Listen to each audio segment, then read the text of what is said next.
Bonjour.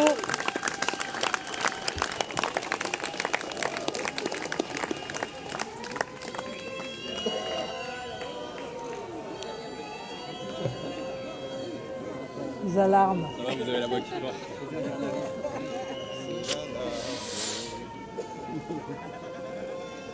Les exigences d'un grand peuple sont à l'échelle de ses malheurs, écrivait le général de Gaulle dans ses mémoires. En exhortant ainsi au sursaut, en appelant à puiser dans les profondeurs de l'âme des hommes et des peuples l'énergie nécessaire au redressement, le libérateur de la France adressait au pays une invitation à la lucidité et à l'engagement, au courage et à l'effort, à l'esprit de résistance et au combat. 51 ans après sa mort, nous avons tenu à célébrer son souvenir, honorer cette figure historique aujourd'hui légendaire qui sut si bien porter l'âme de la France et par sa vision façonner une communauté qui ne fut qu'une seule pensée, un seul élan, un seul cri. Nous avons tenu à lui rendre cet hommage sur cette terre normande qu'il accueillit dans les tout premiers jours de la délivrance de la patrie, cette même ville qui le vit 2 ans après définir pour le pays les conditions institutionnelles de la stabilité et de la puissance. Ce matin, nous nous sommes rendus avec déférence à Courseulles, cette terre de France qui, en ce mois de juin 1944, venait de vivre l'un des plus grands événements de l'histoire. Ce rivage de Normandie, où en ce 14 juin, dans l'atmosphère encore fumante des combats du débarquement, le chef de la France libre venait poser le pied sur le sol de ses ancêtres après 4 années d'exil. Ces plages, ces paysages, ces cimetières que nous avons traversés sont à jamais inscrits dans notre mémoire nationale comme ces innombrables contrées françaises pétries de sang et de larmes, celles qui savent le prix de la liberté des nations et de la dignité des hommes. Au pied de cette croix monumentale qui fait face à la mer, nous sommes venus humblement et respectueusement rendre hommage au libérateur de la France, celui qui, durant ces années d'humiliation nationale, accompagna la nation meurtrie de sa voix et de sa stature, de son autorité et de son sens du commandement, celui qui combattit sans faiblesse ceux qui, pour reprendre son expression, outragèrent la majesté de la France. La politique est affaire de symboles. La cité normande de Bayeux, dans son compagnonnage historique avec le général de Gaulle, accueille désormais symboliquement, dans l'histoire moderne de notre pays, les 2 piliers de la France contemporaine. L'un, historique, en devenant en 1944 le visage de la France libre, le visage de cette France qui, dans les décombres d'une guerre effroyable, retrouvait sa liberté et sa souveraineté. L'autre, le pilier institutionnel, avec le fameux discours de 1946 qui esquissa les contours de la Constitution que le plus illustre des Français allait donner à la France en 1958. En descendant du contre-torpilleur La Combattante sur cette plage du débarquement de Juno Beach, entre Courseulles et Grailly-sur-Mer, en retrouvant physiquement ses compatriotes, des Français anonymes qui sortaient de l'obscurité de l'occupation, Charles de Gaulle accomplit ici un acte de souveraineté française. Alors que les Alliés aspiraient à installer leur administration et même leur monnaie, il nommait sans attendre des commissaires de la République et prenait sans faiblir en main les affaires de l'État légitime. Sa première déclaration, témoignage de son intelligence et de sa volonté politique, marque cette inflexible détermination à renouer avec l'affirmation de la primauté française. Le général de Gaulle cite dans ses mémoires le sens de son action. « Je tiens, disait-il, à marquer sans délai qu'en tout point où l'ennemi a fui, l'autorité relève de mon gouvernement, comme pour ne laisser aucune place au vide, aucune équivoque sur la volonté de la France combattante et patriote d'affirmer que la seule autorité sur la France ne pouvait être que française. La France, qui s'affranchissait dans la douleur d'une occupation étrangère, ne pouvait accepter d'être replié dans un protectorat, fût-il américain. Beaucoup s'y promptent aujourd'hui à déléguer, à concéder ou à abandonner l'autorité nationale ou locale et qui souvent usurpe l'héritage du grand homme gagnerait à méditer cette séquence devenue allégorique sur l'autorité non négociable de la République. Dans ses mémoires, celui qui s'émeut de fouler le sol de France narre ce moment de rencontre avec le peuple français dans cette ville de Bayeux, première cité libérée de France, avec ces mots. Nous allions à pied, de rue en rue. À la vue du général de Gaulle, une espèce de stupeur saisit les habitants qui ensuite éclatent en vivats ou bien fondent en larmes.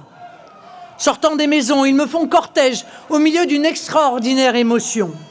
Les enfants m'entourent, les femmes sourient et sanglotent.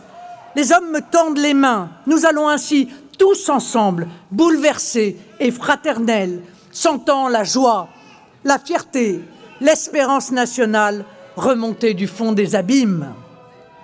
Et le général de Gaulle fait ce commentaire sur l'importance politique de cet accueil. La preuve est faite, dit-il, dans la métropole aussi bien que dans l'Empire. Le peuple français a montré à qui il s'en remet du devoir de le conduire. La liesse du peuple français, si spontanée, si enthousiaste, si puissante, assit aux yeux du monde la légitimité du chef de la France libre et de son gouvernement, le gouvernement provisoire de la République française.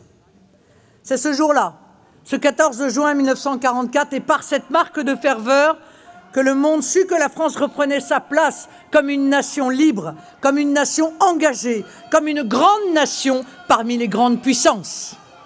Honneur et patrie, voici le général de Gaulle, annonça Maurice Schumann pour lancer le discours que l'histoire retint comme le discours de Bayeux. Dans cette France encore presque entièrement occupée, où seuls quelques kilomètres carrés venaient d'être délivrés, le chef de la France combattante appela non à céder à l'émotion, mais à intensifier l'offensive et à poursuivre la reconquête comme seule voie de l'honneur. Je cite, « Notre cri, maintenant comme toujours, est un cri de combat, parce que le chemin du combat est aussi le chemin de la liberté et le chemin de l'honneur. » Partisan de l'ordre, il ajouta cette injonction d'efficacité qui vaut pour tous les combats militaires ou même politiques, pour tous les combats de toutes les époques. Nous combattrons pour la France avec passion, mais aussi avec raison. Défendre la France avec passion, mais aussi avec raison, c'est, je crois, ce qui nous guide et certainement ce qui nous distingue. Et enfin, parce qu'il incarnait sans contestation la France, il put clamer ce jour-là: nous combattrons aux côtés des alliés, avec les alliés, comme un allié. En engageant ainsi la France aux côtés des alliés comme un allié, la France reprenait avec force son rang dans la guerre, sans plus aucune ambiguïté. Notre-Dame, la France, s'élevait aux côtés des grandes nations du monde et grâce au général de Gaulle, allait bientôt pouvoir reprendre son rang parmi les puissances victorieuses.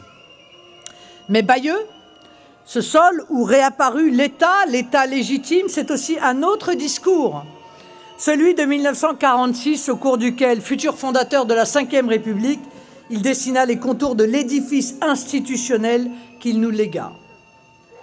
Ces principes de l'organisation d'État se résument dans cette phrase prononcée ce jour-là, et je cite encore le général de Gaulle, « Les pouvoirs publics ne valent en fait et en droit que s'ils s'accordent avec les intérêts supérieurs du pays, s'ils reposent sur l'adhésion confiante des citoyens. Toute autre inclinaison, nous dit-il, reviendrait à faire reposer nos institutions sur le sable, et on le mesure aujourd'hui. Un président de la République arbitre, qui fait valoir la continuité au-dessus des partis, et finalement une autorité garante de l'indépendance nationale. Un Parlement composé de 2 chambres qui exerce un pouvoir législatif réel. Un Premier ministre, chef de la majorité, qui conduit l'action gouvernementale. Un équilibre des pouvoirs, un législatif, un exécutif, un judiciaire nettement séparés et fortement équilibrés. Depuis, les choses ont changé. Des réformes malheureuses comme une pratique contre nature ont bousculé le bel équilibre institutionnel qu'il avait conçu. Le quinquennat a fait du président français un vibrionnant ministre de tout. La conception clivante et partisane de la fonction présidentielle par des titulaires qui en ont oublié l'essence a troublé l'esprit harmonieux de notre Constitution. Il nous appartient donc de renouer avec des institutions qui, comme l'avait souhaité le général, compensent les effets de notre perpétuelle effervescence politique. La France doit retrouver un président, une présidente de la République qui redonne à nos institutions le socle de stabilité par l'unité, la cohésion et la discipline, pour reprendre ces mots. Il est du devoir du prochain président, de la prochaine présidente, de rendre à sa fonction l'éminence de son rang, qui constitue le gage ultime de l'unité nationale. L'instauration d'un septennat non renouvelable donnera au chef de l'État, garant de la continuité de l'action publique, le temps de mettre en œuvre une haute vision. Il l'épargnera également des contingences électorales et des turbulences partisanes. À l'heure de la désaffection civique de masse, il nous faut aussi répondre à ce besoin d'adhésion des citoyens dont le général faisait la pierre angulaire de l'édifice institutionnel.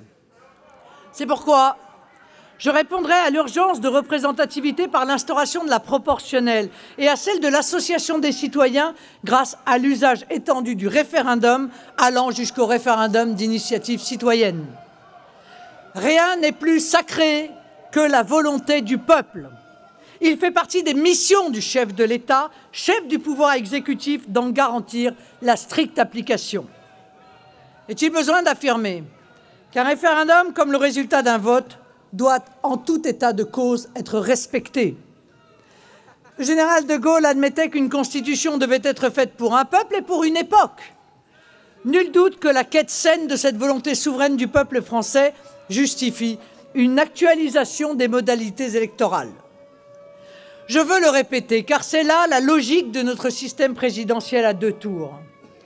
Les problèmes du pays, si préoccupants soient-ils, ne trouveront pas leur solution dans la division, mais dans l'unité. Pas dans une radicalité déplacée, mais dans le respect des institutions et même des convenances. Pas dans une partialité trop idéologique et partant infiniment trop brutale, mais en rassemblant sereinement ce que Charles de Gaulle appelait l'instinct national. Pétri du sens de l'État, l'homme d'État qu'il était faisait également cette prédiction. Je cite les termes du discours de Bayeux. « Le trouble dans l'État a pour conséquence inéluctable la désaffection des citoyens à l'égard des institutions. » C'est à juste titre que le général de Gaulle parlait de l'État sauvegardé dans ses droits, sa dignité, son autorité, au milieu des vicissitudes, du dénuement et de l'intrigue. Nous y sommes. Et 51 ans après sa disparition, il est une nouvelle fois temps de restaurer l'État. En cette période où certains travaillent à sa disparition et, par voie de conséquence, à terme à la dilution de la nation, ces préoccupations figurent au cœur de mon projet présidentiel. M'appuyant sur le message du grand patriote qu'il fut, message dont beaucoup usent par convenance ou par alibi, je choisis comme lui le courage de l'action et m'inscris dans son legs politique pour voir renaître une France souveraine, indépendante et fière. Vous l'avez compris, notre ambition pour la France est de renouer avec les principes fondateurs de notre République, une République française pour les revivifier et leur redonner toute leur force. Ainsi, nous permettrons à la France de retrouver l'unité et la fraternité et nous l'amènerons au seuil de ce 3e millénaire à reconquérir, pour elle et pour ses enfants, la puissance et la grandeur. Vive le général de Gaulle, vive la République, vive la France!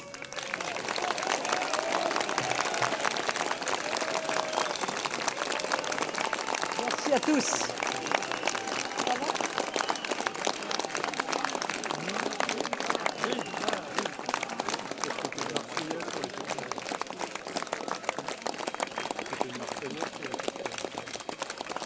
Merci de votre présence.